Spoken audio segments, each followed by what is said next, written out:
sustainability.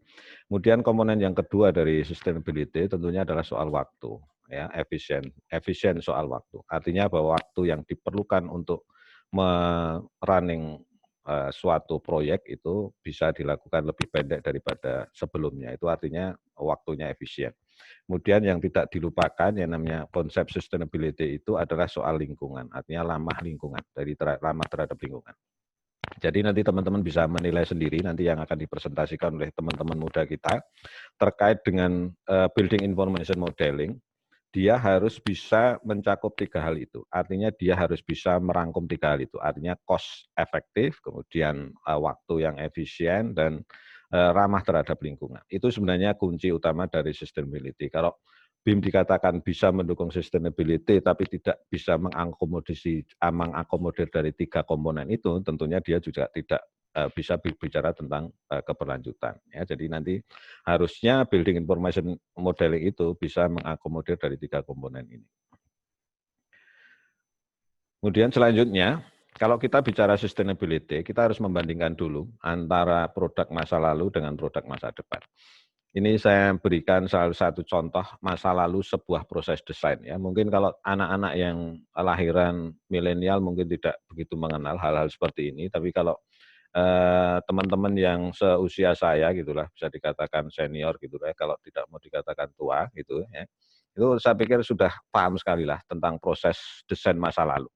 Jadi kalau saya hanya meng-highlight ada 3 komponen paling tidak ketika kita melakukan proses desain, terutama civil engineering ya. Nah, terkait dengan teknik sipil atau bangunan gitu, itu paling tidak ada 3 proses. Yang pertama biasanya dilakukan oleh teman-teman arsitek, jadi mereka nanti mendesain sebuah bangunan dalam konteks keindahan, kemudian fungsional ruang dan sebagainya, ini biasanya dilakukan oleh teman-teman arsitek.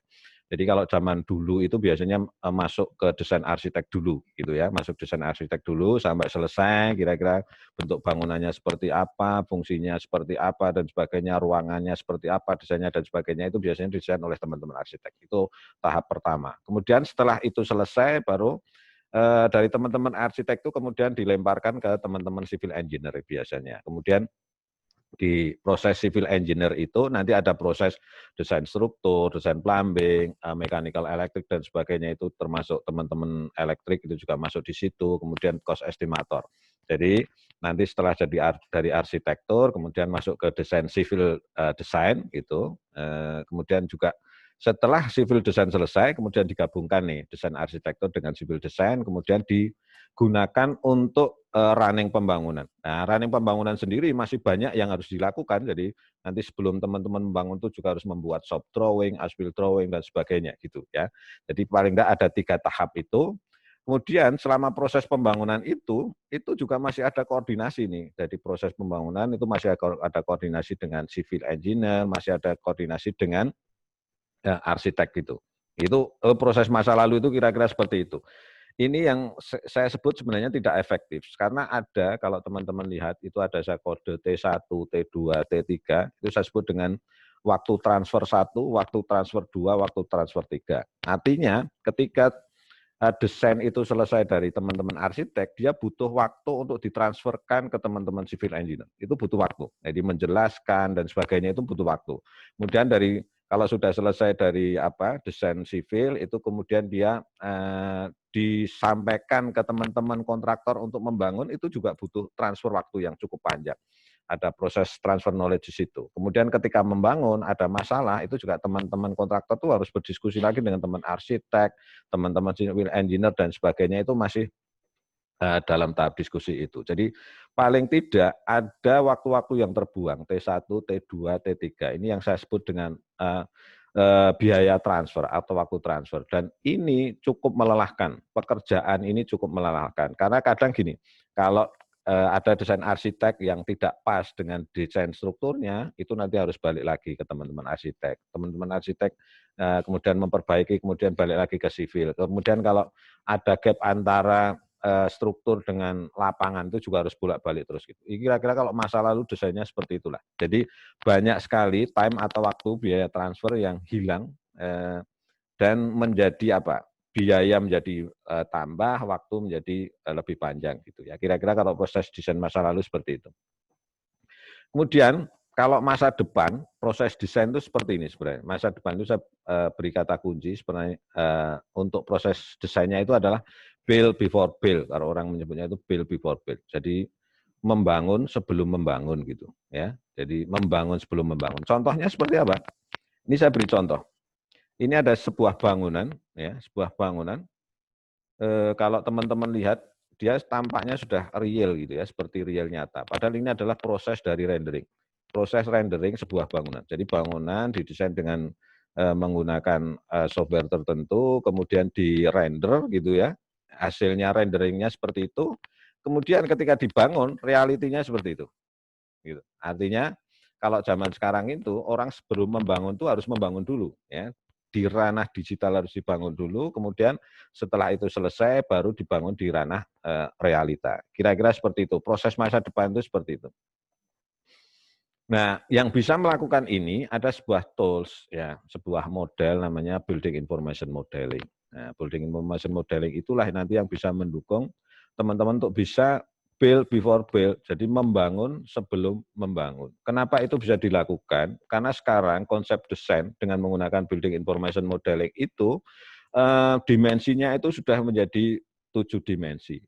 Kalau teman-teman lihat dari dari gambar bulat-bulat ini ya, yang dari atas mulai 2D, 3D, 4D, 5D, 6D, kemudian 7D. Kalau itu sebenarnya adalah ilustrasi perjalanan sebuah modeling untuk mendesain bangunan. Zaman dulu awal munculnya AutoCAD itu baru bisa 2D, artinya dia bisa menggambar XY ya, jadi garis-garis, kemudian titik dan sebagainya. Kemudian mulai berkembang menjadi 3D. Nah, 3D itu sudah ada muncul elemen Z-nya, elevasinya, ya, 3D drawing sudah mulai ada, itu mungkin di era tahun 2000-an sudah mulai ada lah. Kemudian 4D, mulai ke sini orang sudah mulai mengintegrasikan juga entitas gambar itu dengan time scheduling. Ya, itu yang disebut dengan 4D. Kemudian berkembang lagi bahwa selain time scheduling, kita juga perlu objek entitas itu terkait dengan time dan dengan cost information, ya, artinya scheduling waktu dan biaya gitu. Kemudian mulai berkembang lagi, mulai dia dikoneksikan dengan kebutuhan energi. Ini yang mulai disebut dengan sustainable, environment friendly, jadi ramah lingkungan. Kemudian mulai juga sekarang mulai berkembang menjadi 7D model yang sudah dilingkan dengan manajemen project. Oke, jadi sekarang dimensi desain itu seperti ini dan semuanya itu bisa tergabung menjadi satu. Orang tidak lagi pisah-pisah file tapi bisa menjadi satu kesatuan mendesain bersama dalam konsep 7D ini. Oke. Selanjutnya, nah, vendor mulai beramai-ramai nih, banyak vendor yang membangun software untuk untuk merunning building information modeling. Mulai ada Revit, ada SketchUp, ada Trimble dan macam-macam, dan mereka bisa berkolaborasi. Dan itu hampir semuanya sekarang software itu bisa diintegrasikan untuk membuat satu project besar gitu, artinya satu proyek yang bisa didesain oleh banyak orang, mulai dari arsitek, struktur, mechanical engineering dan sebagainya, plumbing dan sebagainya, menjadi satu proyek besar. Jadi itu kira-kira teman-teman sekalian, bagaimana masa depan kita dalam sebuah mendesain sebuah proyek gitu ya. Sekarang tidak bisa lagi teman-teman sekalian meninggalkan, artinya bahwa kebutuhan untuk terintegrasinya sebuah desain itu sangat penting lah ya, sangat penting, sehingga nanti kami mohon ke teman-teman bisa mengikuti kira-kira bagaimana sih proses running dari building information modeling yang akan disampaikan oleh teman-teman muda kita. Saya pikir itu yang bisa saya sampaikan. Semoga teman-teman sekalian bisa mengikuti dengan baik apa yang nanti disampaikan. Dan tentunya kalau ada beberapa pertanyaan atau diskusi nanti bisa disampaikan agar kita bisa berkembang bersama atau improving bersama. Saya pikir itu. Terima kasih. Assalamualaikum warahmatullahi wabarakatuh. Waktu saya kembalikan kepada moderator. Baik, terima kasih kepada Pak Dr. Nindo Cahyo Kristanto atas paparan materinya. Jadi BIM itu sangat menarik dan sangat penting di dunia konstruksi karena BIM itu dapat memangkas waktu dan biaya transfer karena koordinasi dengan antara arsitektur, struktur, dan pelaksana di lapangan. Kemudian poin kedua yang pentingnya BIM itu adalah kita bisa membuat virtual copy-nya dahulu di dunia maya virtual copy. Kemudian apabila sudah bagus dan sudah disetujui oleh owner, virtual copy tersebut bisa diaplikasikan di lapangan dengan menggunakan integrasi dari beberapa software. Kemudian dimensi BIM itu sudah sampai ke 7 dimensi. Kalau dulu zaman dahulu itu masih menggunakan kertas kalkir dan lain-lain, masih diperlukan koordinasi antara pengembang dan kontraktor. Namun sekarang cukup dengan satu pekerjaan saja. Apabila arsitektur sudah selesai, nanti kemudian dilanjutkan struktur, kemudian diintegrasikan lagi ke mechanical electrical. Apabila sudah, nanti bisa diintegrasikan lagi ke manajemen konstruksinya. Sehingga pelaksanaan konstruksi di lapangan itu minim sekali dengan kesalahan. Begitu kira-kira yang dapat saya simpulkan dari paparan Pak Nindyo tadi.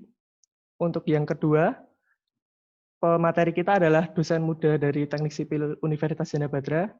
Beliau adalah Ibu Widya Kartika. Coba saya sapa dulu.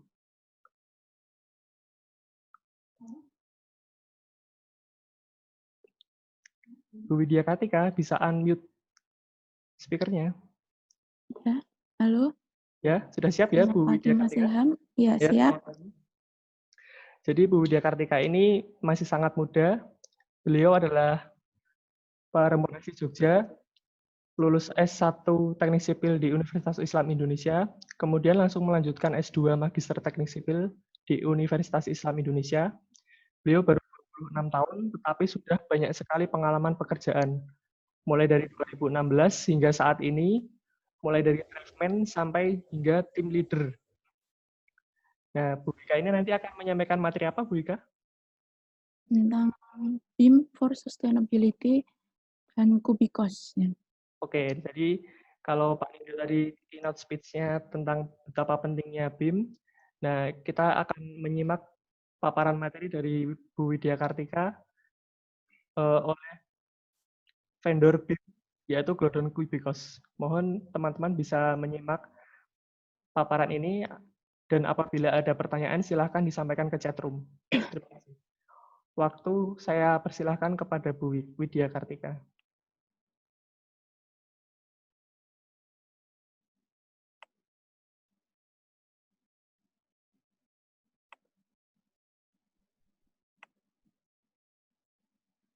Ya, terima kasih Mas Ilham. Untuk webinar kali ini yaitu tentang BIM for Sustainability ya. Kita bisa melihat latar belakang dari sustainability ini kita cuplik dari Undang-Undang Jasa Konstruksi Nomor 2 Tahun 2017 ya. Pada pasal 5 ayat 5 bahwa pemerintah pusat memiliki kewenangan mengembangkan standar material dan peralatan konstruksi serta inovasi teknologi konstruksi. Nah, inovasi di sini adalah pemasukan atau pembaruan, bisa juga pengenalan hal-hal yang baru. Kemudian tujuan dari inovasi tersebut adalah menghasilkan produk yang baru, baik bagi dirinya sendiri maupun lingkungannya. Nah, saudara-saudara, seseorang yang berhasil melakukan sebuah inovasi adalah seseorang yang inovatif. Secara tidak langsung, manfaat dari inovatif ini sendiri adalah membawa sesuatu hal yang baru yang dapat memudahkan kehidupan manusia dan membawa manusia tersebut ke dalam kondisi kehidupan yang lebih baik. Baik, untuk saat ini, inovasi teknologi konstruksi ditandai dengan adanya revolusi industri 4.0 ya. Nah, revolusi industri 4.0 ini telah memasuki seluruh sendi-sendi kehidupan bangsa ya, tidak terkecuali pada penyelenggaraan pembangunan infrastruktur. Nah, perkembangan pemanfaatan teknologi informasi dan komunikasi ini guna mencapai efisiensi yang tinggi dan kualitas produk yang lebih baik. Nah, konsepnya bagaimana? Konsepnya itu adalah konsep yang otomatis dilakukan oleh mesin ya, tanpa memerlukan tenaga manusia dalam aplikasinya. Nah, pada pabrik-pabrik itu bisa dikenal dengan istilah smart factory ya. Nah, tidak hanya itu juga, saudara-saudara, saat ini pengambilan ataupun pertukaran juga di dalam melakukan pertukaran data itu kita membutuhkan jaringan internet sehingga proses produksi dan pembukuan yang berjalan di pabrik itu termotorisasi oleh pabrik yang di dalam situ ada pihak yang berkepentingan kapan saja, di mana saja, selama terhubung dengan internet. Nah, harapan pemerintah saat ini adalah teknologi yang tepat guna, mampu diadopsi oleh generasi-generasi muda. Nah, salah satu terobosan di teknologi konstruksi ini adalah BIM. BIM itu merupakan Building Information Modeling. Nah, apa itu BIM ya? Mungkin teman-teman, saudara-saudara sekalian sudah ada yang pernah mengenal BIM. Nah, BIM itu teknologi berbasis model 3 dimensi yang terdiri dari beberapa informasi penting dalam proses desain pembangunan dan perawatan supaya lebih efisien. Nah, baik saudara-saudara, seberapa pentingkah BIM di dalam kontribusi untuk kemajuan teknologi konstruksi? Karena BIM ini adalah suatu sistem teknologi yang mencakup beberapa informasi penting dalam proses desain, yang pembangunan, perawatan terintegrasi semua dalam permodelan 3D, dan mulai digunakan pada proyek-proyek strategis di Indonesia untuk menunjang kemajuan teknologi bidang konstruksi. Nah, penerapan BIM sendiri ini dikembangkan karena mempercepat proses pekerjaan proyek.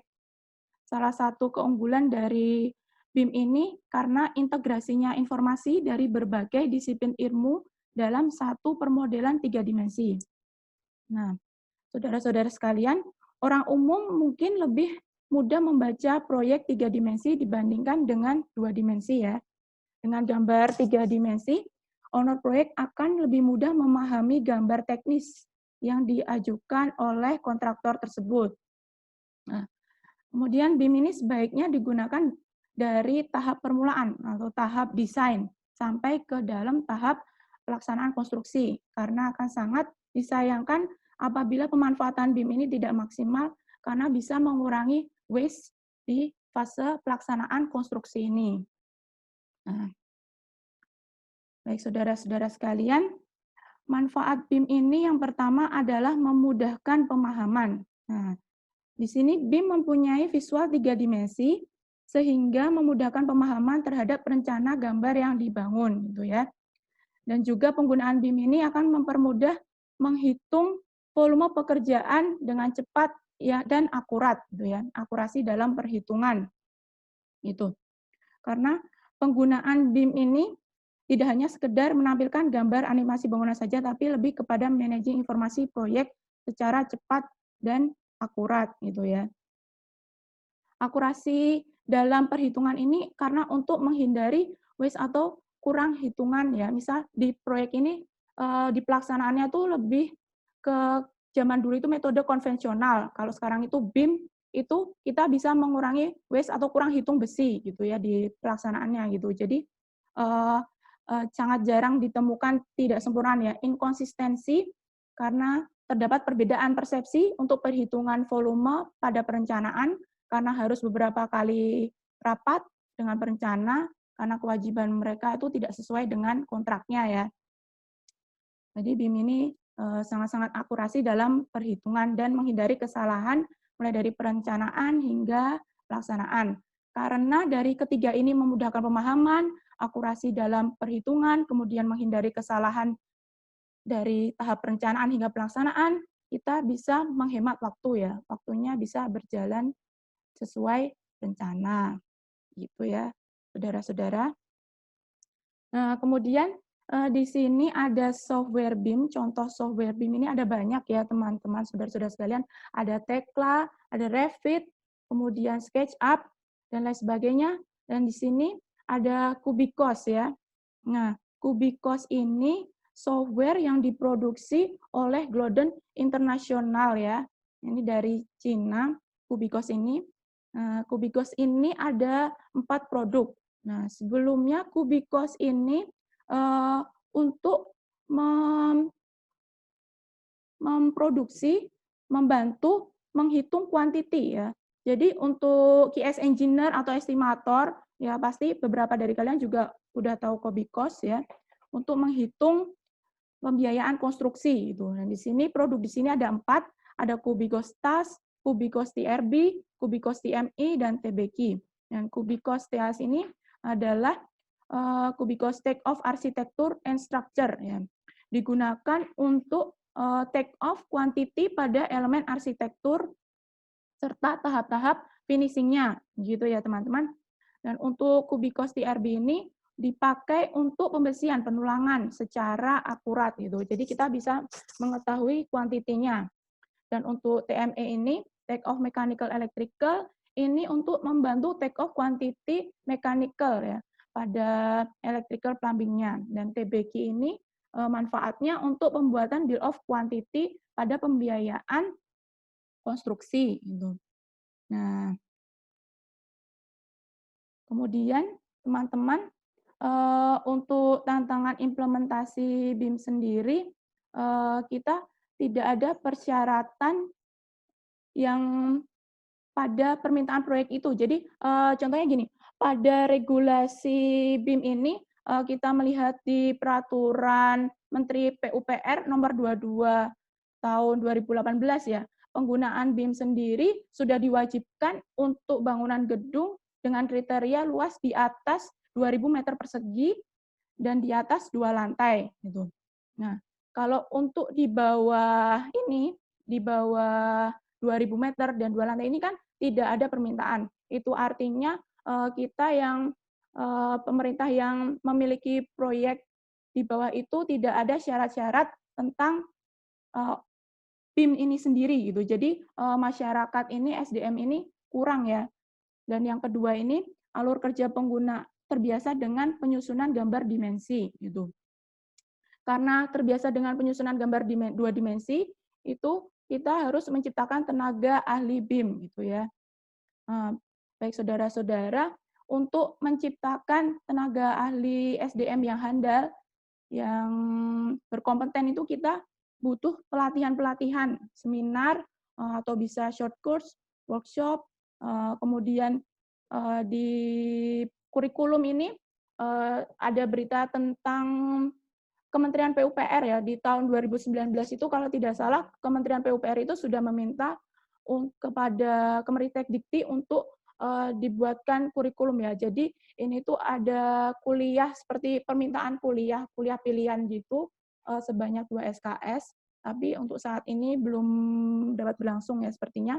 Jadi yang kita butuhkan persiapan dini ini untuk menghadapi BIM ini itu yaitu salah satunya dengan pelatihan pendidikan gitu ya. Workshop yang dilakukan lembaga-lembaga gitu ya. Kemudian kita bisa bekerja sama dengan ini perusahaan-perusahaan bidang konstruksi ya seperti yang Glodon Cubicos ini untuk melakukan pelatihan-pelatihan seperti itu ya untuk menghasilkan kompetisi-kompetisi BIM bagi mahasiswa. Ya. Dan kemudian setelah mahasiswa itu bisa mengerti apa itu BIM, sudah diajarkan semuanya, kita bisa mengadakan kompetisi-kompetisi BIM bagi mahasiswa itu sendiri. Ya. Seperti itu untuk materi saya. Terima kasih. Waktunya saya kembalikan kepada Mas Ilham. Baik, terima kasih kepada Bu Widya Kartika telah menyampaikan materi dari Cubicos ya tadi ya Bu Widya. Dan dari paparan Bu Wika tadi bisa disimpulkan bahwa 3D modeling itu lebih dimengerti. Tidak hanya pada saat perencanaan saja, terutama pada saat pelaksanaan di lapangan. Oleh karena itu, dengan diaplikasikan 3D modeling dengan BIM tadi, kita dapat mengurangi waste saat pelaksanaan. Misalkan kita terlalu banyak membeli bagesting atau kayu atau besi dan sebagainya, dan nanti pada akhirnya adalah kita bisa lebih memaksimalkan cost saving. Kemudian BIM itu tadi tidak hanya digunakan untuk modeling saja, tetapi bisa digunakan untuk manajemen project agar lebih cepat dan akurat. Kira-kira begitu penyampaian dari Bu Widya Kartika. Untuk selanjutnya kita lanjut ke pemateri kita yang ketiga, yaitu Bapak Sarju. Saya panggil dulu, saya sapa dulu. Pak Sarju, mohon unmute mikrofonnya. Oke, Pak Sarju. Pagi ini akan menyampaikan materi apa, Pak Sarju? Saya akan menjelaskan sedikit mengenai SketchUp. Saya rasa semuanya sudah tahu lah SketchUp itu. Tapi banyak yang belum istilahnya mengeksplor SketchUp itu secara lebih detail lagi. Orang lebih kenal SketchUp itu seperti hanya modeling saja. Belum berpikir sampai ke menghitung volume pekerjaan. Jadi di dalam SketchUp memang harus ada plugin tambahan yang akan mendukung nanti fungsi dari SketchUp itu menjadi BIM, istilahnya mensupport BIM tersebut. Ya, untuk software SketchUp pun itu juga tidak istilahnya sangat mudah didapatkan. Dan lisensinya pun juga tidak terlalu mahal ya. Ya lifetime itu kalau kemarin saya dapat di info itu ya sekitar 10 juta lah. Itu untuk yang pro, yang lifetime. Berarti ini Pak Sarju akan tidak hanya mempresentasikan materi saja, tetapi sekalian live tutorial ya Pak? Ya, saya sedikit live tutorial, jadi biar kita juga istilahnya bisa mengeksplor lebih jauh mengenai SketchUp itu sendiri. Ya. Nah, ini untuk teman-teman mohon bisa diperhatikan. Apabila perlu silakan di screen record atau direkam layarnya. Karena nanti kita tidak hanya paparan materi saja, tetapi juga akan sedikit review atau sedikit tutorial mengenai plugin di SketchUp itu, sehingga SketchUp ini tidak hanya digunakan untuk modeling saja, tetapi bisa digunakan untuk BIM. Begitu ya Pak Sarju? Ya, betul. Baik Pak Sarju, waktu kami persilakan. Ya, terima kasih atas waktunya. Jadi untuk paparan ini saya rasa ini saya skip aja ya. Ini sedikit CV saya. Jadi mulai dari saya lahir ya saya cukup masih muda lah 89. Saya lulus itu baru 2018 ya. 2018 dan saya kembali lagi ke Jana Badra tahun 2016. Oke, ini saya skip aja karena sudah dibahas oleh Pak Nindyo dan Bu Widya Kartika. Dan ya, ini software yang mendukung mengenai BIM. Jadi kalian bisa searching dulu lah. Apa sih fungsinya misalnya SketchUp, apa sih fungsinya untuk Revit, apa sih fungsinya untuk Archicad, Tekla, sampai dengan Kubikos.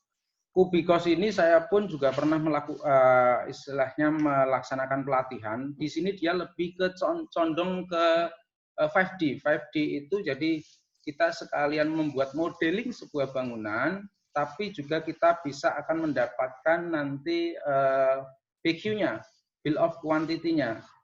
Jadi Kubikos ini ada dalam satu Kubikos itu ada 4 software, ya, 4 software yang terdiri dari TAS, TRB, dan TME. Ya, di TRB itu khusus untuk menghitung pembesian, jadi take off rebar ya, menghitung pembesian. Kalau untuk TAS itu untuk menghitung struktur, untuk menghitung arsitektur. Arsitektur itu kalau mulai dari misalnya volume beton, begesting, terus luasan keramik, luasan seling, luasan dinding, itu sudah nanti masuknya di TAS. Kalau di TME itu adalah penggabungan antara TAS dan TRB-nya. Ya.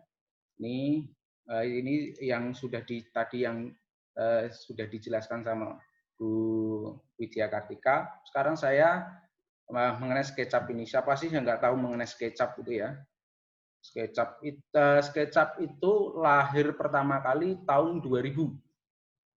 Tahun 2000 versi pertama itu adalah versi SketchUp 6. Sekarang sudah ada yang terbaru itu adalah SketchUp 2020. Setiap tahunnya dia SketchUp ini selalu memperbarui tool-tool yang dia miliki.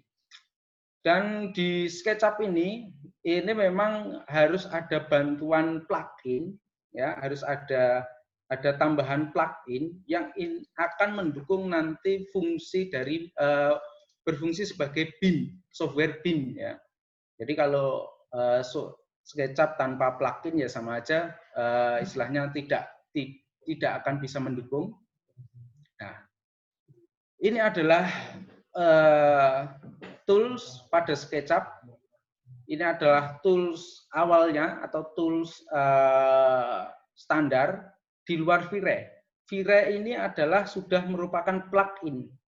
Ya, plugin V-Ray ini itu digunakan untuk merender. Jadi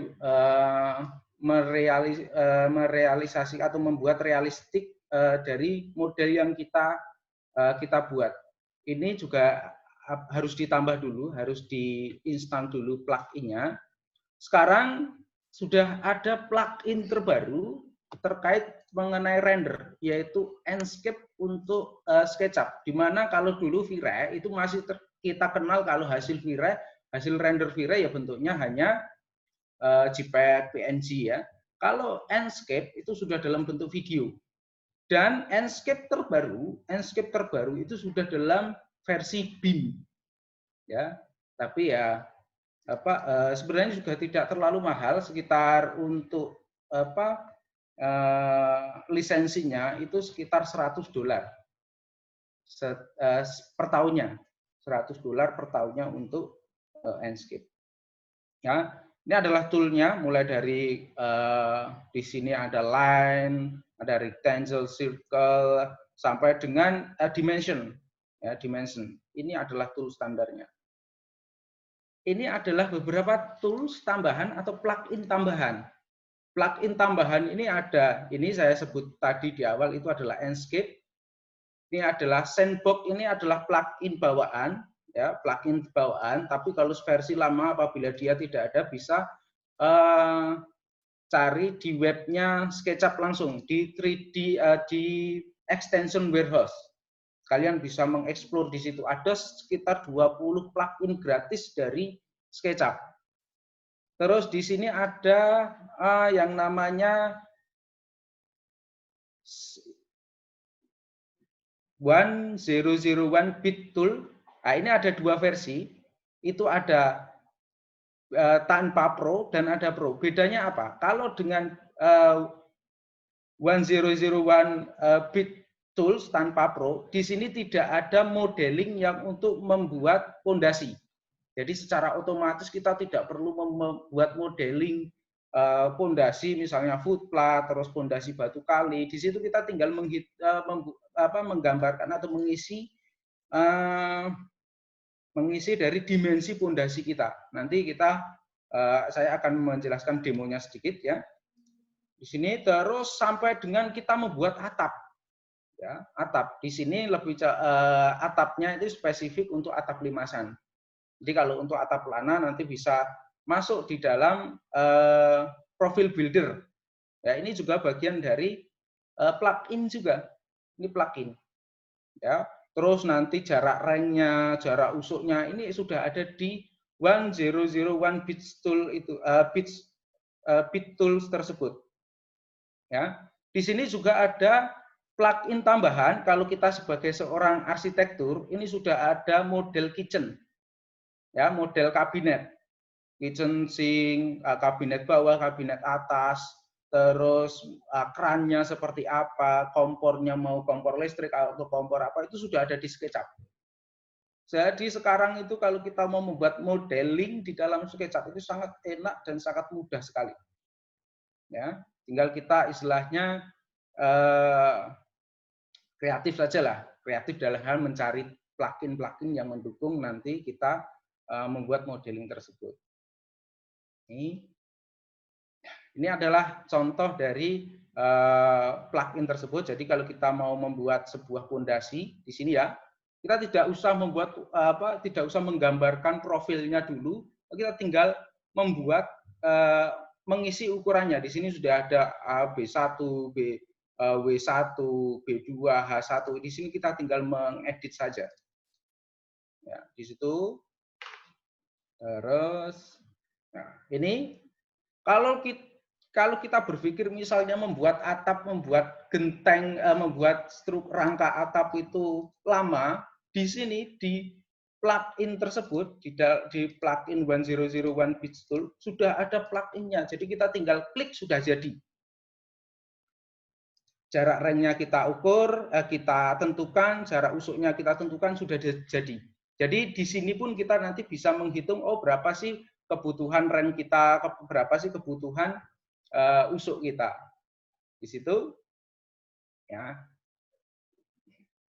ini adalah istilahnya kalau kalian suka istilahnya membuat modeling, terus nanti kalian istilahnya mau diekspor ke dalam sebuah JPEG atau ke sebuah video, ini pluginnya adalah Enscape tersebut, Enscape di sini. Ini adalah plugin terbaru yang dikembangkan oleh orang Jepang. Ya, ini adalah istilahnya plugin donasi. Ya.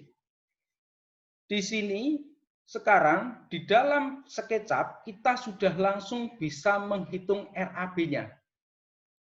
Ya, kita sudah langsung bisa menghitung RAB-nya dengan item-item yang bisa kita sesuaikan dengan harga sekarang, dengan item-item pekerjaan sekarang dan harga terbaru. Ini yang plugin terbaru yang baru saya dapatkan. Oke, itu adalah presentasi. Sekarang kita mulai ke demonya. Sedikit kita demo ke SketchUp-nya. Oke. Saya demo dulu. Oh iya.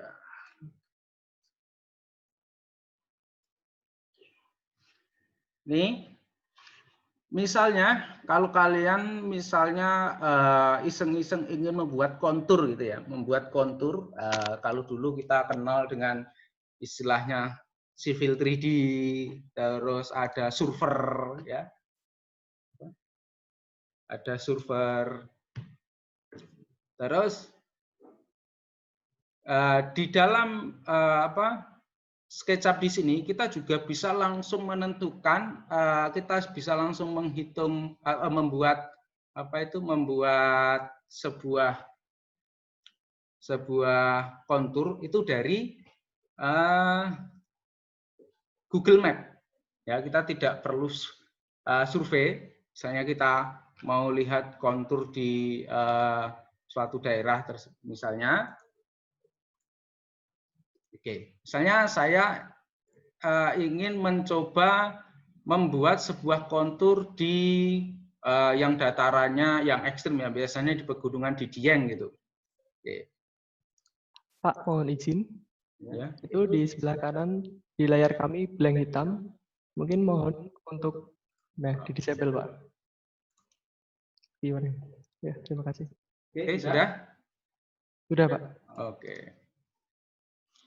Oke, kalau misalnya ini ya, ini kita sudah menentukan lokasinya, ini ada di Dieng. Misalnya saya ketik Dieng Wonosobo gitu.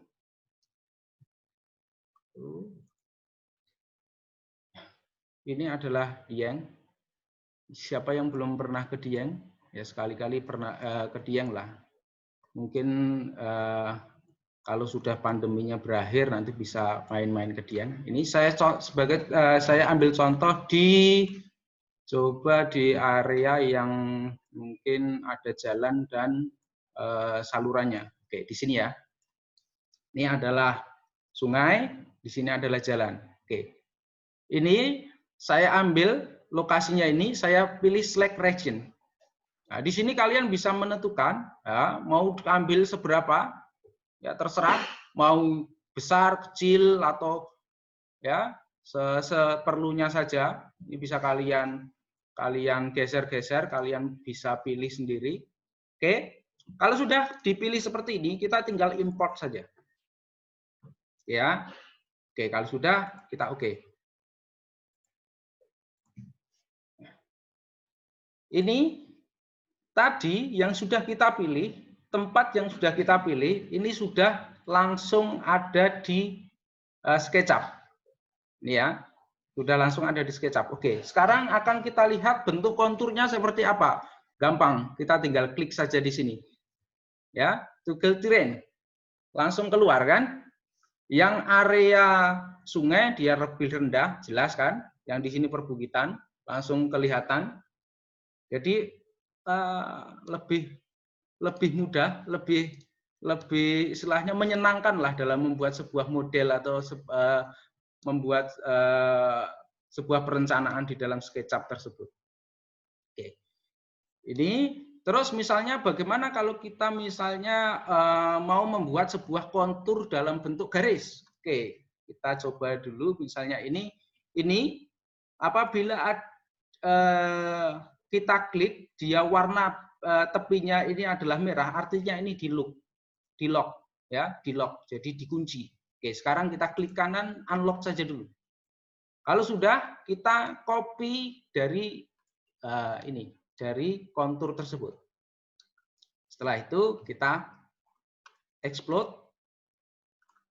Nah, di sini kita langsung dapatkanlah kontur yang masih yang tidak ada istilahnya picture-nya. Oke, sekarang kita akan membuat sebuah kontur dalam bentuk garis. Caranya tinggal kita, misalnya kita copy, kita buat garis ini lagi, rectangle. Ya, ini kita taruh di bawah. Ini kita group dulu. Ini 100x. Udah, dia langsung 100 lapis. Ya. Kalau sudah seperti ini, kita tinggal blok saja bagian ini, kita klik kanan, intersect face with model. Oke, sudah, kita erase saja yang oke ya, sudah didapatkan ini konturnya dalam bentuk garis, sangat mudah, enak, menyenangkan. Sambil disediakan kopi di meja, udah tinggal nanti nggak usah nunggu 1 jam atau 2 jam, 5 menit cukup selesai. Tapi kelemahannya, yang namanya kita ambil dari Google Map pasti ada kelemahan. Ya, beda kalau kita misalnya melakukan pengukuran langsung di lapangan. Kalau misalnya ada bangunan di sini, ada gedung, ya, ini dianggap adalah elevasi tanah. Ya, ini adalah salah satu kelemahannya. Kalau misalnya di tanah lapang seperti ini, di bagian yang masih hijau sama sungai ini berarti dia sudah real. Tuh. Oke, ini saya hapus. Ya. Terus ini saya ini kan kontur ini kan masih terpisah nih, ya, masih terpisah. Jadi kalau saya klik ini garisnya, setiap garis ini terpotong-terpotong. Oke, saya blok saja. Blok, saya ambil simplify selected curve. Oke, saya ketik 1. Oke. Ini ada sekitar 937. Nah, sekarang klik. Oke kan? Semuanya sudah menyatu. Konturnya sudah menjadi satu kesatuan. Oke, sekarang kita cek misalnya elevasi kontur. Kita tinggal cek saja di Architect Tools, di Contour Tool, di Contour Tool.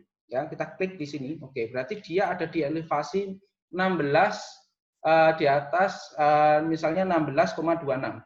Kita cek yang lain. Oh, di sini adalah minus 74, minus 1,74. Tuh. Ya. Enak ya, mudah ya. Jadi dieksplor lah SketchUp itu, jangan hanya untuk modeling-modeling yang ini, bisa kita gunakan untuk pekerjaan sipil. Ini kelihatan ya perubahan, coba di Z elevation di sini, kalian bisa lihat, misalnya 13,26, saya klik di bagian yang lain, di garis yang lain, dan di sini ada elevasinya Z ini, Z elevation ini pasti berubah lagi.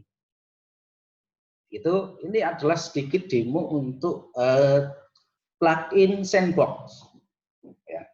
Oke, sekarang ini, oke.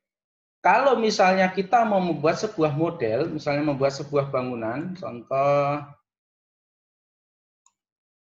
kelihatan, saya stop dulu ya. Nih.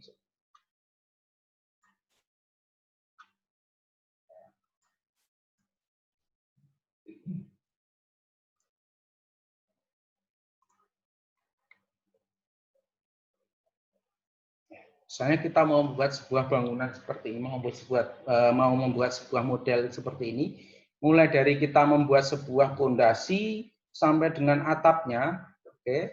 Di sini tool-toolsnya sudah lengkap sekali untuk SketchUp. Ya, SketchUp ini memang lebih spesifik digunakan untuk bangunan gedung, tapi juga ada tools yang membantu untuk pekerjaan jalan dan irigasi.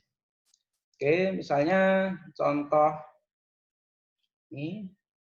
Saya ambil yang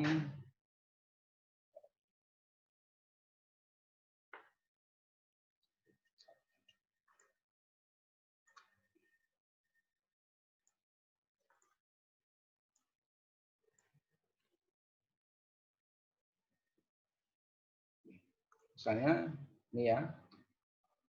Oke. Saya membuat sebuah bangunan gedung dari misalnya membuat sebuah rumah seperti ini. Oke.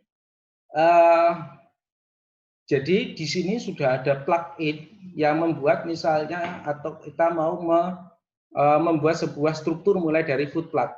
Namanya adalah di sini pluginnya adalah sipil konstruksi. Ya, jadi ini dikembangkan oleh orang Kediri. Ya, walaupun dia mengadopsi dari orang Jepang tersebut, tapi ini dikembangkan oleh orang Kediri. Jadi ini namanya pluginnya adalah sipil konstruksi di sini.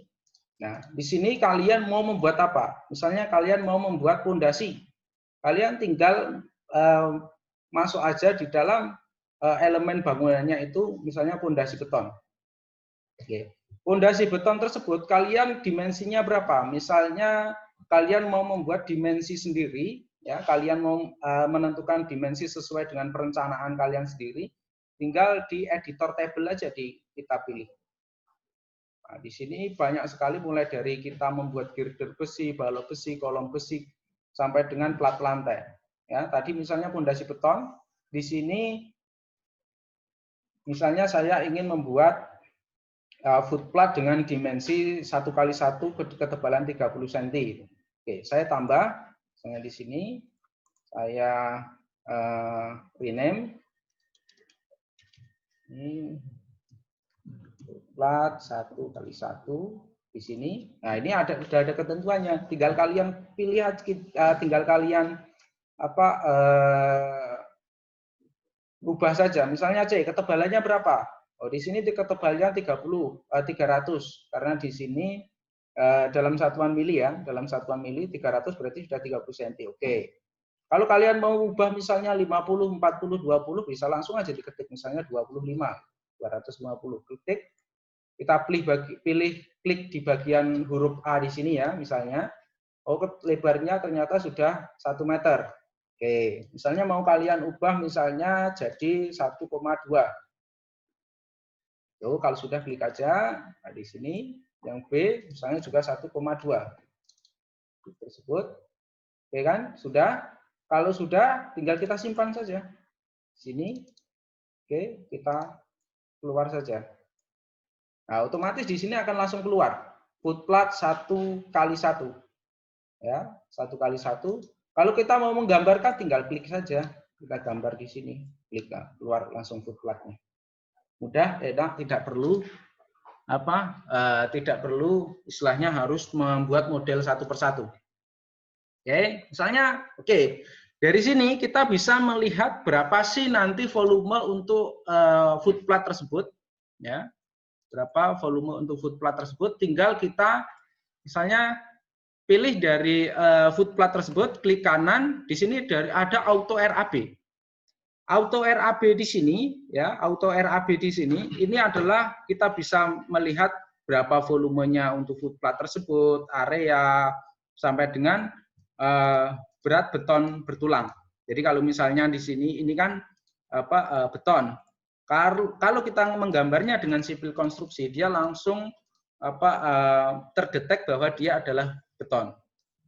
Jadi misalnya kita pilih auto RAB volume, ya, 0,36. Jadi satu foot plot di sini adalah 0,36. Atau misalnya, oke, ini saya ambil yang foot plot 1 kali 1 kali ketebalnya 30 cm, berarti kan 0,3 ya. Saya pilih gambar di sini, saya klik, oke. Terus saya auto RAB, kita cek saja. Nah, 0,3. Volumenya langsung ketemu. Ya, dia. Tapi kalau ini tidak, kalau ini bukan materialnya atau di dalam sipil konstruksi dia bukan beton, dia tidak akan terdetek. Di sini adalah nanti untuk berat beton bertulangnya. Ini, jadi tidak terdetek di bagian ini. Ini jadi beberapa plugin tambahan yang ada di SketchUp. Jadi sekarang SketchUp ini istilahnya kalau untuk tadi dikatakan untuk peraturan yang untuk bangunan 2000 meter persegi untuk misalnya di atas 2 lantai, ya, mungkin dengan SketchUp ini sudah bisa mampu lah. Terus kelemahannya memang di sini untuk volume dia belum bisa menghitung tulangan dalam artian tulangan yang misalnya tulangan besi tulangan. Kalau untuk baja berat di sini sudah ada. Ya, di sini sudah ada. Misalnya saya mau membuat balok besi. Balok besi ukuran berapa? Misalnya IWF ukuran 200 kali 5,5. Ya, kita klik saja, kita pilih IWF-nya, kita klik gambar di sini. Klik, misalnya di sini panjangnya 1 meter. Kita ketik 1 meter, dia langsung muncul. Dan di sini kita bisa langsung menghitung, bisa melihat berapa berat dari besi tersebut. Ya, berarti beratnya adalah 20,41 kg. Enak kan? Oke. Terus ini ya. Bagaimana kalau misalnya di sini kan sudah didapatkan volumenya. Oke. Sekarang plugin atau tools lainnya itu adalah yang namanya auto generate RAB. Kita bisa memasukkannya di sini. Ya, kita tinggal misalnya pilih masukkan nama perusahaannya apa, nama proyeknya misalnya webinar 1, pas proyeknya misalnya 2000, lokasinya Yogyakarta, dibuat oleh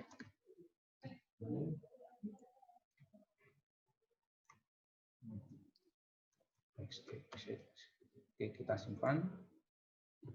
Nah, di sini kan langsung keluar. Nah, ini terus kita bisa memasukkan tadi, ya, misalnya pekerjaan fondasi, pekerjaan beton. Ya, pekerjaan beton dia masuk di pekerjaan apa? Misalnya di sini ini kan belum ada ya, misalnya saya tambah untuk foot plot gitu. Foot plot, edit. Nah, di sini langsung keluar. Ya.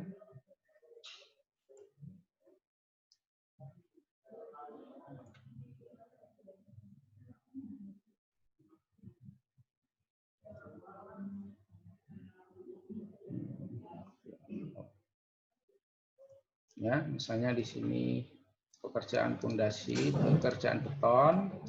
Di sini misalnya kita tambah tadi foot plot.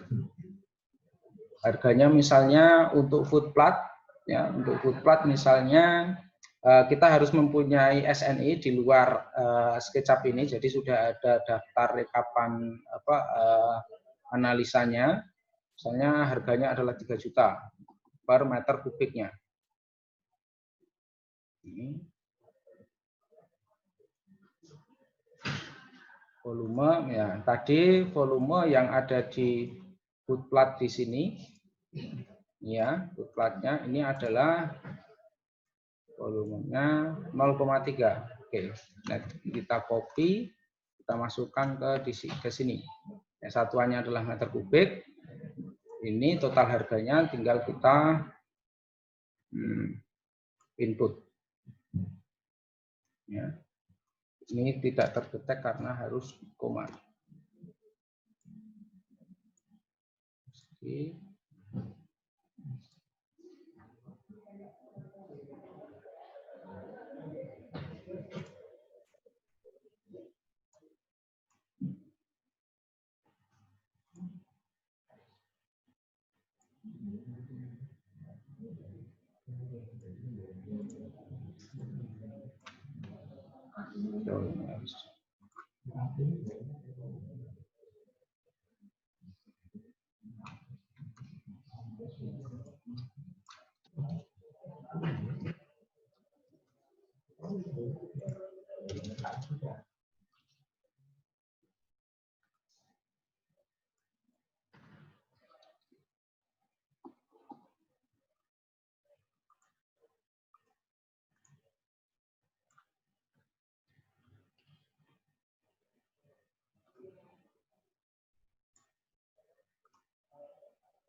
Sini harga satuan tadi.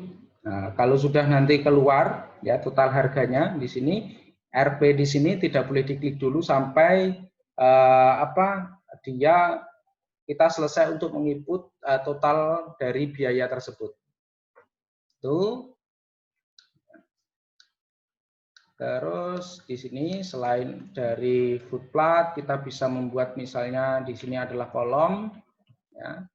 Mulai dari denah, footplate, ini ya, footplate, terus membuat pondasi batu kali. Nah, ini juga langsung dengan menggunakan plugin tersebut. Ini menggunakan profil builder, ya, profil builder. Terus kita membuat slope, kolom, ini, balok lantai 1. Plat lantai dengan tangganya, ya, ini. Ya. Kalau kita menggunakan software sipil konstruksi tadi, kalau apabila di sini kita membuat misalnya material yang berbeda, kita langsung bisa di sini pasti akan ada layer baru yang muncul secara otomatis. Contoh misalnya kolom, ya. Kalau kolom ini kita hidden, ya kolom akan hilang. Kalau footplate kita hidden, ya, footplate kita hide, nah ini akan hilang, ya, ini semua itu. Jadi ini software yang plugin yang sipil konstruksi sangat membantu sekali dalam membuat modeling dan ini juga berkoneksi dengan tadi perhitungan RAB, ya. Terus, nah, kalau misalnya tadi kita sudah misalnya bangunan tersebut sudah dalam bentuk modeling seperti ini, ya kita mau merendernya,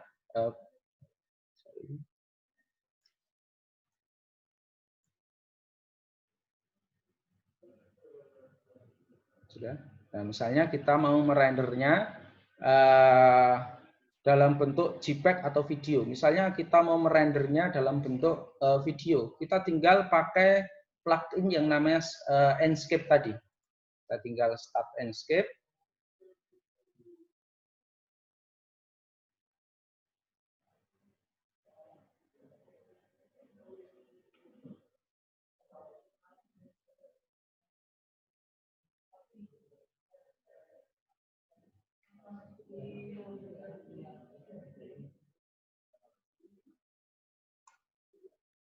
Muncul tidak?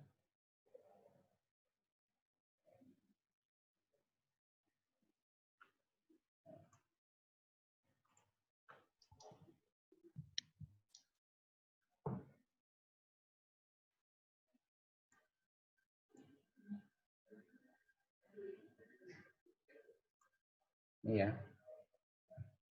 Di sini, di Enscape di sini, nah, kita langsung bisa selain kita mendapatkan misalnya gambar dalam bentuk JPEG atau PNG, kita bisa membuatnya dalam bentuk video. Nah, di sini sudah saya tempatkan kamera-kamera yang akan saya gunakan untuk mengambil lokasi yang ingin saya video. Saya preview misalnya.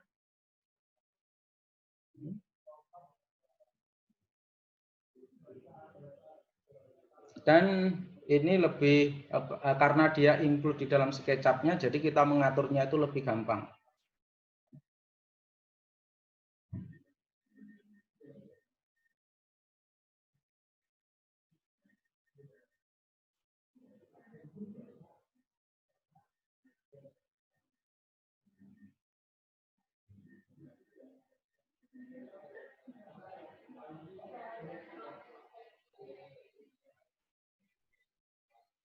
Dan kita bisa mengatur material-material ini, misalnya keramik, terus lampu, itu kita bisa edit agar lebih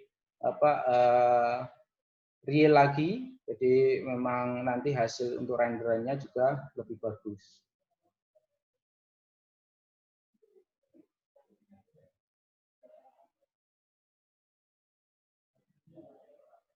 Sayang karena kita tidak bisa double share screen ya. Karena tadi saya seharusnya ini bisa langsung kita mengedit di SketchUp, di Enscape-nya juga langsung teredit. Jadi lebih enak. Nah, ini adalah misalnya hasil akhirnya dari sebuah modeling kita.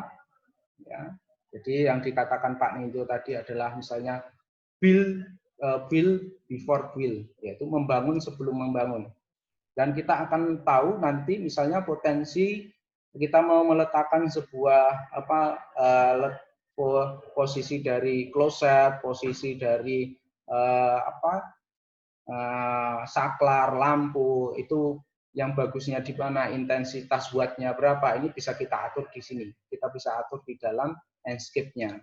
Ya, jadi misalnya kalau untuk mengatur pencahayaan, ini kita atur di dalam Enscape. Ya. Itu mungkin materi dari saya. Mungkin kalau ada pertanyaan bisa disampaikan. Waktu dan tempat saya kembalikan kepada moderator. Saya ucapkan terima kasih. Selamat siang. Wassalamualaikum warahmatullahi wabarakatuh.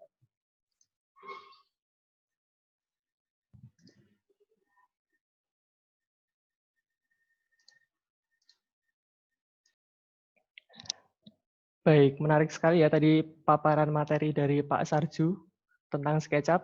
Jadi Pak Sarju ini sebelumnya sudah berpengalaman sejak tahun 2012 itu bekerja sebagai konsultan perencana, dan mulai 2016 itu Pak Sarju bergabung di Universitas Jana Badra menjadi dosen, salah satu dosen muda, termasuk satu angkatan dengan Bu Ayu ya Pak? Atau lebih dulu nih Pak? Saya lebih dulu.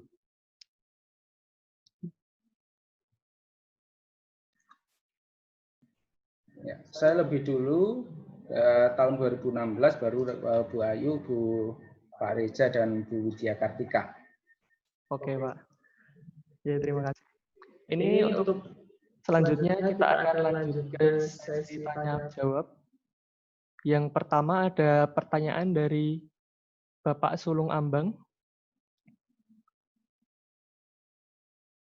Kepada Bapak Sulung Ambang SMT, mohon untuk unmute dan start videonya, supaya pertanyaan bisa disampaikan langsung kepada pemateri.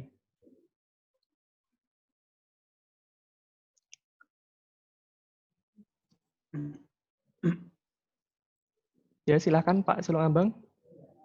Oke, terima kasih Pak. Mohon ini aja Pak Sarju, dituliskan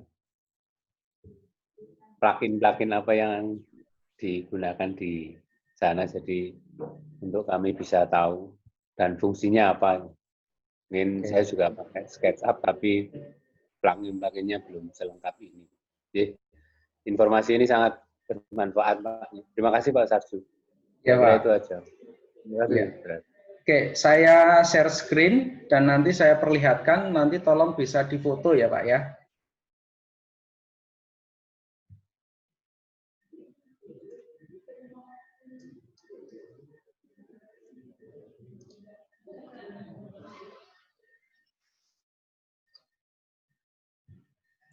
Nah, ini adalah plugin yang saya pakai, mulai dari Instant Root Pro sampai dengan Architect Tools. Ini bisa kalian foto. Bisa kalian foto.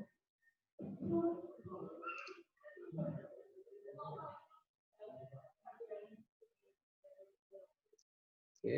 Nah, ini sedikit misalnya tadi saya belum membahas mengenai bagaimana membuat sebuah atap gitu ya. Oke, saya coba di sini misalnya saya punya sebuah bidang seperti ini yang tidak simetris. Ini kita menggunakan 1001 Bit Tool Pro. Ini oke. Terus ya, kita pilih di sini langsung bentuk atapnya. Kita blok bagian misalnya tadi bagian yang akan kita beri atap, kita langsung klik aja di automatically create heap group from face. Di sini kalian bisa menentukan berapa kemiringannya, misalnya kita buat 35 derajat ya untuk genteng beton biasanya itu. Terus tritisannya berapa? Misalnya kita buat 1 meter. Di sini les planknya tingginya berapa? Ini misalnya kita buat 20 cm. Terus di sini adalah space dari ring balok ke permukaan atapnya tersebut. Oke. Di sini langsung aja kita create. Langsung keluar. Tanpa kita harus menghitung, kita harus biasanya kan kalau tidak ada plugin seperti ini kita harus menggambar di AutoCAD dulu baru kita nanti membuat kemiringan atapnya itu di SketchUp. Terus misalnya di sini kita mau membuat susunan rank dan usuknya.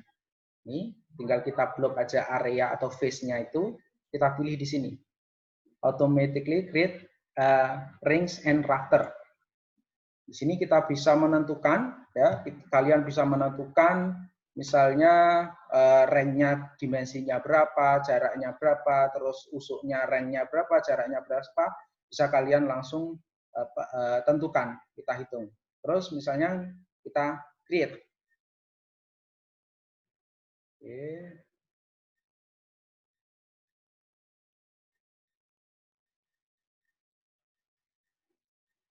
Ditunggu.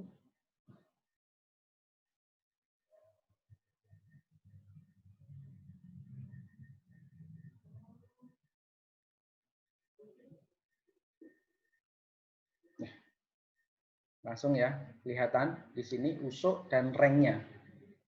Tidak usah, kita berarti butuh berapa lama? Nggak sampai 2 menit kan. Kalau coba bayangkan kalau misalnya kita menggambar ranknya ini, usuknya satu persatu, ranknya satu persatu, belum lagi memikirkan di sini, di potongannya di sini. Sangat enak, mudah, ya. Ini, oke. Silakan kalau ada misalnya yang perlu ditanyakan lagi.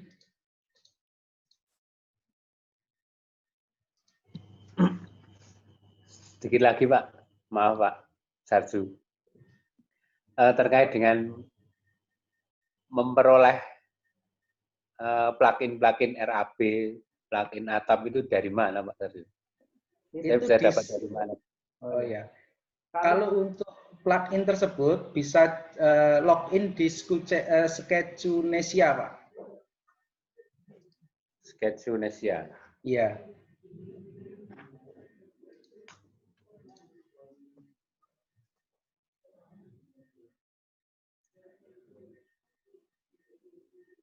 Itu sudah dituliskan oleh. Itu free apa berbayar Pak Sarju? Kalau yang saya pakai di Free sini atau semua, yang saya gunakan ini semuanya free, Pak. Kecuali yang RAB. RAB itu hanya berdonasi 200.000. Oh gitu. Oh ya. Itu juga di Sketsunesia Pak? RAB tadi? Tidak, Pak.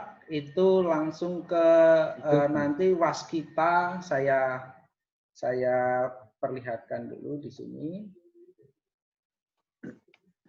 Oh ya, belum saya share screen ya, sorry.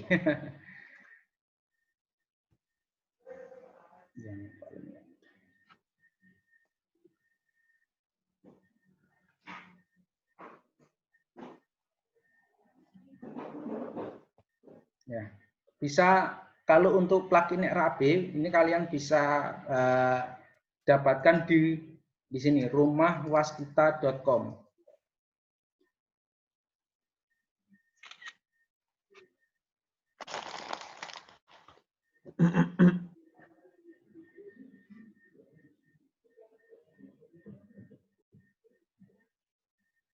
Oke.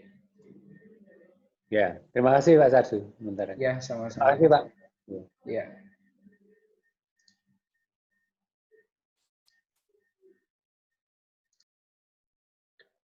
Baik, untuk penanya pertama sudah dijelaskan oleh pemateri.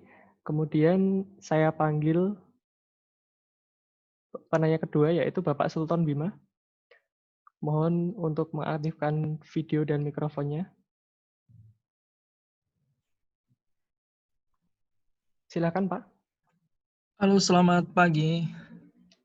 Pagi, Pak. Terima kasih untuk kesempatannya. Ini saya mau bertanya. Tadi kan untuk membuat kontur tadi gambarnya dari Google Earth. Apakah bisa kalau data survei di lapangan itu juga bisa di-input ke plugin tadi atau tidak? Ya, itu saja mungkin pertanyaannya sementara ini.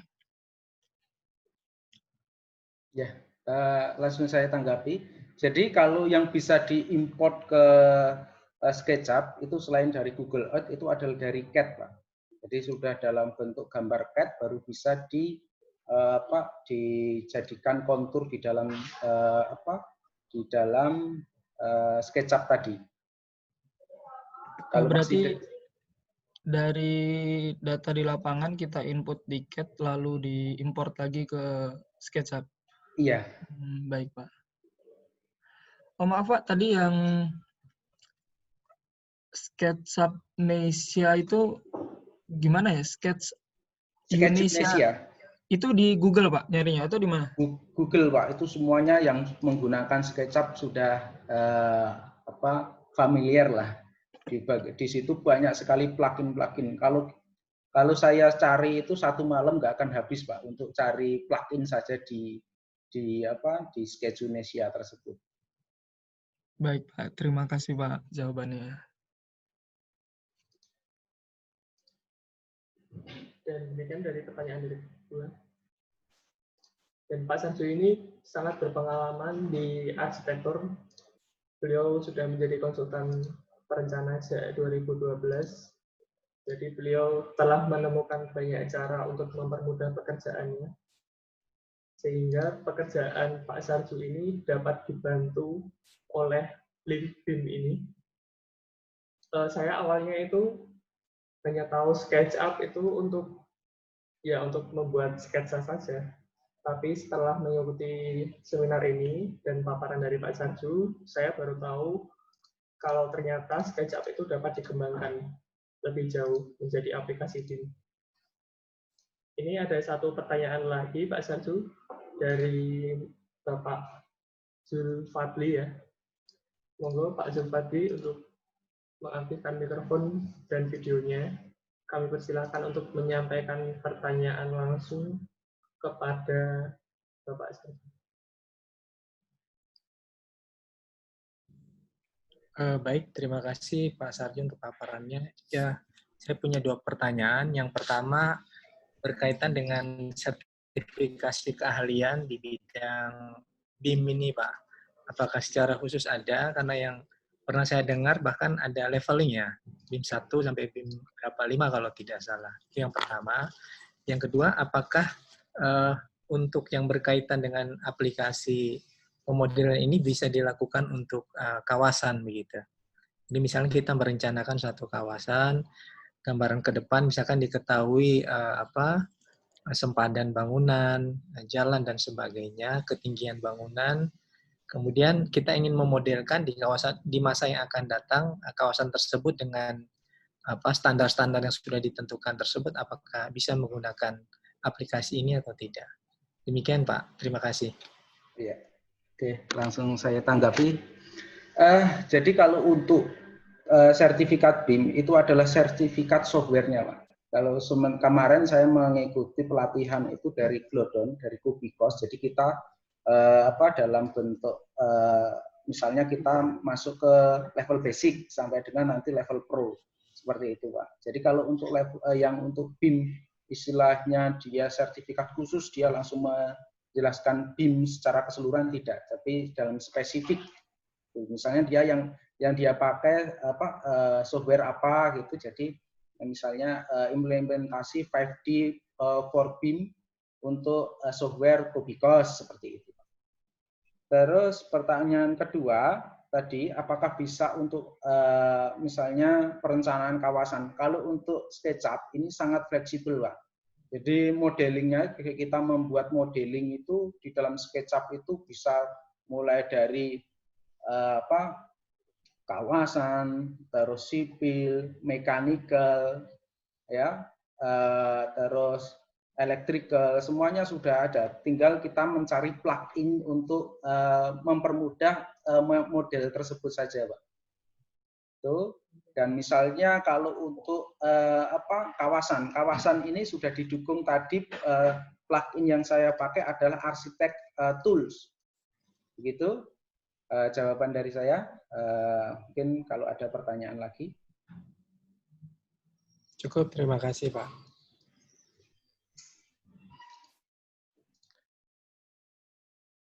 Baik, untuk pertanyaan yang ketiga sudah dijawab oleh pemateri. Kemudian ini ada satu pertanyaan lagi dari Bapak Alfian Yogi. Bapak Alfian Yogi, kami mohon untuk enable mikrofonnya. Iya, Mas. Terima kasih sebelumnya, Pak. Pertanyaan ditujukan ke siapa, Pak? Monggo Pak, ini Pak Sarjun atau Pak Nindya untuk bisa jawabnya. Saya ngikut saja, cuma saya menyampaikan saja pertanyaan saya, Pak. Oh ya, silahkan Bapak. Ya, Pak, mau izin untuk tanya ini, apakah untuk pengaplikasian BIM ini mulai diimplementasikan di perkuliahan? Kalau iya ada rencana, itu kira-kira mulai kapan untuk diimplementasikan di perkuliahan? Apakah menjadi mata kuliah wajib ataukah pilihan? Dan kalau mulai berjalan, sistem software apa yang dipakai dalam BIM tersebut? Itu aja Pak dari saya, kurang lebihnya mohon maaf. Terima kasih. Ya, terima kasih. Kebetulan di antara kita ini sudah ada Bapak Prastia Adi SMT. Beliau adalah Ketua Jurusan, Ketua Prodi Teknik Sipil Universitas Jana Badra. Kepada Pak Pras, saya persilahkan. Ya, terima kasih. Sudah masuk suara saya? Sudah Pak, terdengar dengan jelas. Atas pertanyaan Saudara Alfian Yogi ya mengenai implementasi BIM di perkuliahan. Jadi sekarang ini di kurikulum kita sudah ada software teknik sipil, sementara kan sebelum adanya munculnya BIM ini masuk ke kampus itu kami ajarkan dari beberapa software. Nah, tapi kami saat ini sudah merintis juga untuk BIM ini dimasukkan. Nah, di dalam pembicaraan di jurusan itu akan masuk ke kuliah software teknik sipil, itu akan diajarkan. Kalau dilihat materinya tadi ya, ada gambar tekniknya. Terus gambar tekniknya kemana? Gambar teknik itu tetap ada, karena itu akan memberikan dasar kepada mahasiswa. Jadi awal-awal masuk harus tahu juga dasar-dasar gambar. Nah, kemudian sudah mulai mengenal software, akan kami masukkan ke software teknik sipil. Nah, kami dalam waktu dekat ini ada kurikulum yang namanya OBE ya, Outcome Based Education, yaitu kurikulum yang ditujukan untuk nanti penilaian lulusan. Nah, jadi yang dinilai adalah lulusannya nanti ke arah mana. Jadi kurikulum itu akan ada petanya, kompetensi mahasiswa itu mengarah kemana. Nah, salah satunya untuk mewujudkan itu adalah untuk BIM ini, sehingga lulusan kita sudah bisa terarah. Ini arahnya mau ke mana? Ke perencanaan, kemudian keahliannya apa. Di BIM sendiri kan juga masih dibagi-bagi ya, ada spesialisasi lagi. Nah, itu nanti dari mata kuliah dan nilai yang didapat itu sudah akan terpetakan. Ini mahasiswa tersebut keahliannya kemana. Nah, jadi kedepannya untuk pengguna lulusan itu sudah bisa melihat dari pendamping ijazahnya itu kedepannya. Nah, untuk labnya itu baru kita rintis, cuma terkendala ya dengan adanya COVID ini kita sekarang konsepnya kuliah online sehingga labnya agak terbengkalai sedikit. Kemudian software juga, ini kami masih milih-milih juga karena dua hal ya. Yang pertama yang di lapangan digunakan, terus yang kedua tidak membebani yang terlalu berat. Karena kalau kita pakai software yang mahal-mahal, juga tentu saja beban kami dan akhirnya ke mahasiswa juga cukup berat. Dan software kalau bisa ya dengan hardware yang tidak terlalu tinggi itu sudah bisa jalan. Itu baru kita koordinasikan di jurusan dan fakultas. Mungkin dari saya itu atau masih ada, kami kembalikan dulu ke moderator. Baik, terima kasih jawaban dari Pak Prastyo Adi. Semoga mencerahkan pertanyaan dari Mas Alfian Yogi. Atau ada yang ingin ditanyakan lagi, Mas Alfian? Sudah cukup, Mas. Terima kasih, Pak. Oh, ya. Sudah cukup ya, Mas?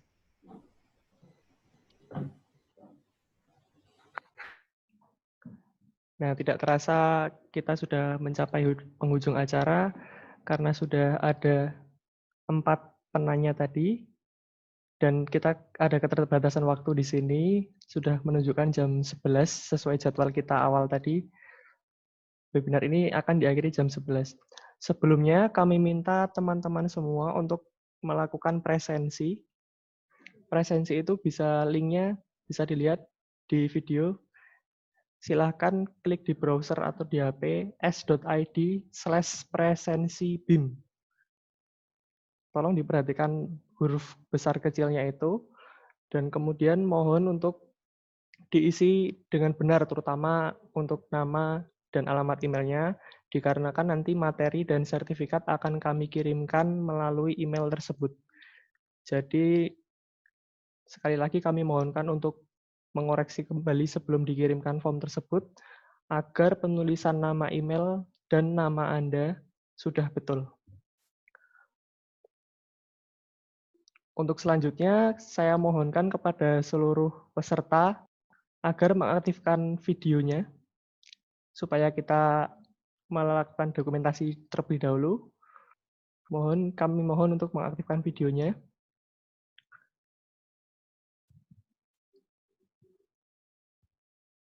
Di sini tadi sempat 91 partisipan, mungkin karena koneksi jadi ada yang live dahulu. Mohon untuk mengaktifkan videonya semua peserta. Tunggu sebentar, akan kami dokumentasikan terlebih dahulu.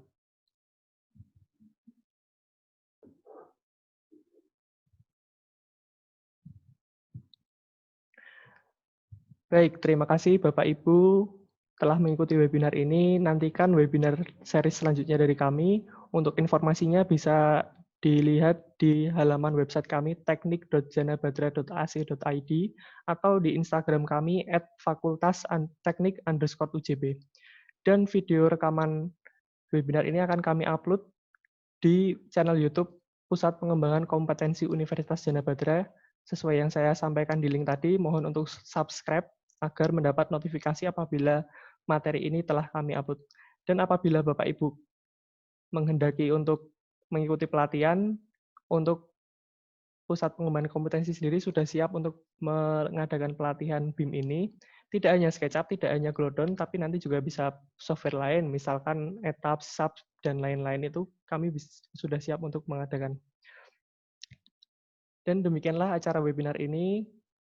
Saya Ilham Akbar, senang sekali dapat memandu acara ini. Terima kasih atas partisipasi Bapak Ibu sekalian. Kurang lebihnya mohon maaf. Wassalamualaikum warahmatullahi wabarakatuh. Kami persilahkan untuk saling menyapa terlebih dahulu dan akan kami akhiri meeting ini sekitar pukul 11.15. Terima kasih.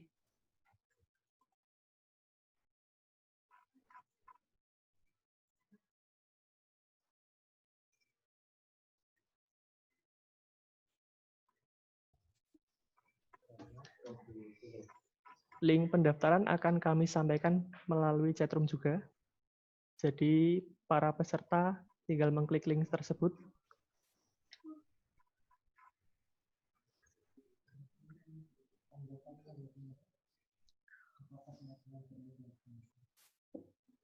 Terima kasih.